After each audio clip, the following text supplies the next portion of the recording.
Greetings. This is the time of year when we all celebrate the gifts of our harvest with gratitude, with shared family and friends. And this is the time of year when I celebrate the gift of gourds. I'm talking about that amazing fruit of the earth that you can actually plant in your garden.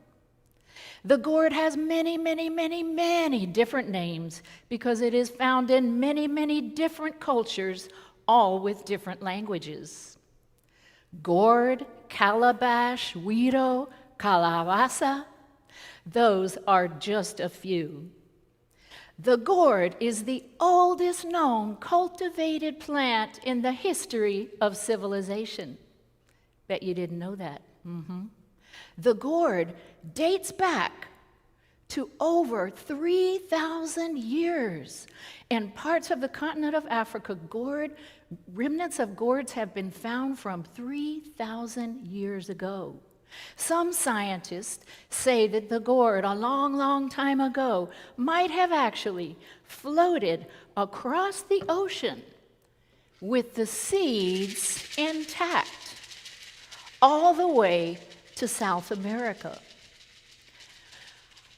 I love that this time of year, when my mind turns to gourds, I am reminded of connections with history, with culture, and with nature all over the world. If you live in Asia, you might have a good luck gourd hanging in your car, in your window. In Peru and parts of South America, they carve their history and beautiful stories on gourds to remember who they are. Sometimes gourds are used to call energy. Sometimes gourds are used to clean our bodies. It's called a loofah. Yes, it's a gourd. Sometimes gourds are used as shakers.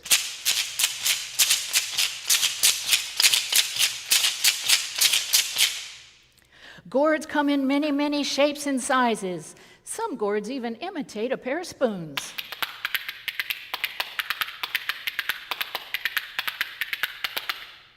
You can even make your own instruments out of gourds, like this gourd kazoo I tried to make.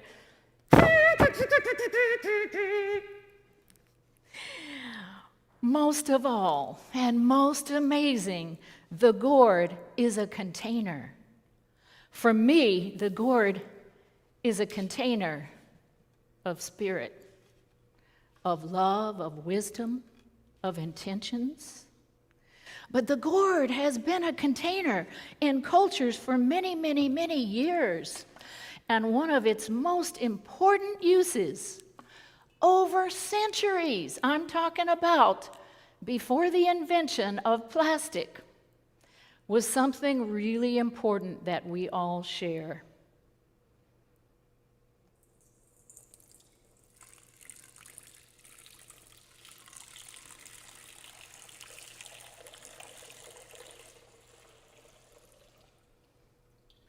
They hold water.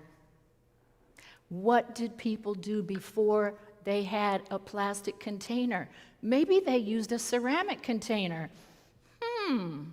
Look at the shape of this gourd. I bet the ceramic makers got their first ideas from the gourd. Well, my most impactful experience with the gourd was a long, long time ago. I was only 19, and I took off on an adventure of my life. I'm talking about a coming-of-age adventure, traveling all the way through Central America to the coast of Colombia with my best friend, Jenny Honey. After we made friends with our Colombian hosts there, our Colombian friends, we were invited to travel up the mountains in La Sierra Nevada de Colombia, to where our friends had been allowed to buy land near an amazing, amazing group of indigenous people called the Kogi. We got permission to be with this pre-Columbian indigenous group, and it changed my life. We walked 2 days from the ocean up into the mountains that rose straight up out of the ocean, and halfway between the snow on the mountain and the ocean was the village that we went to, Taminaca. The Kogi welcomed us with open arms in spite of the fact they may have never even met a gringa before. It was very humbling. And then, of course, we helped with the work. And some of that work, the most important part of that work, was going down to the stream and getting a huge gourd full of water and carrying it back to our campsite on big mochilas. I'll never think about water in the same way again. And I'll also never think about taking our earth for granted in the same way again. The Kogi are the descendants of an ancient civilization called the Tairona. And the Kogi, for hundreds and hundreds of years, have lived in their world, in their society, where they are completely one with the natural world. It rules their political consciousness, it rules their social consciousness, and it rules their spiritual consciousness. Gourds are an integral part of their spiritual practice as well as their divination. The Kogi, they actually had sustainable agriculture in different levels of environment up and down the mountains. And in the 90s, they reached out to the rest of the world, the elder brothers warning from the heart of the world, reaching out to their younger brothers to please, please take care of the earth, because the snow that was part of their culture was getting less and less and less. Cosmology is part of gourd lore all over the world. And I have heard that in Nigeria, they think of the world in a way as a giant round gourd. And the top half of that gourd is in complete balance with the bottom half. And the bottom half represents the earth, the people, represents our physical world. And the top half is the world of the unseen. The top half of that gourd, equally balanced, includes the ancestors, the reverence for nature, the reverence for God. Together, that gourd symbolizes the balance of life. Well, there's a Nigerian tradition for a beaded gourd that has traveled to the island of Cuba, And in Cuba, the beaded gourd is actually used in ceremony.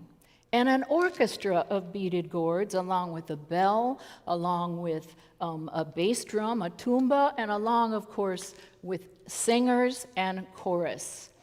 I'm going to give you a little taste of some of the rhythms used in that ceremony, and I'm going to warn you, it's about energy, and I'm going to warn you,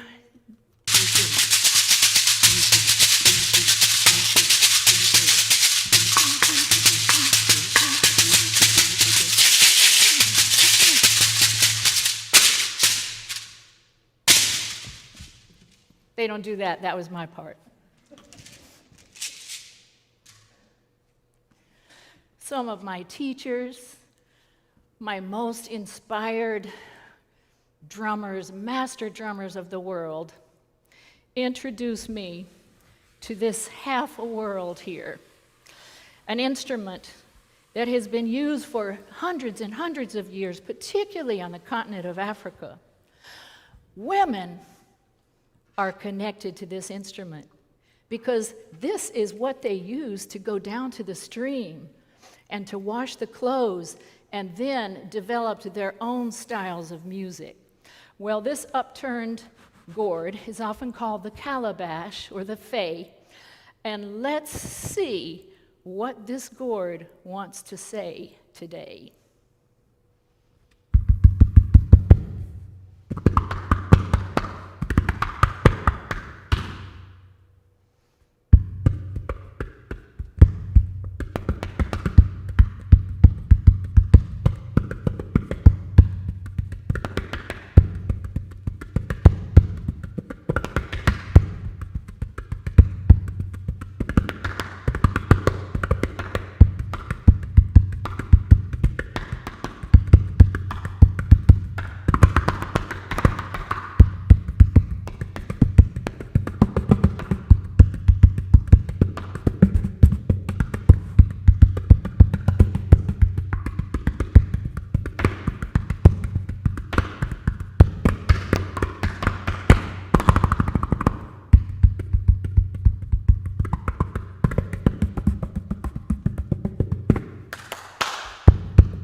You could carve them, cut them, drill them, fill them with love, with creativity,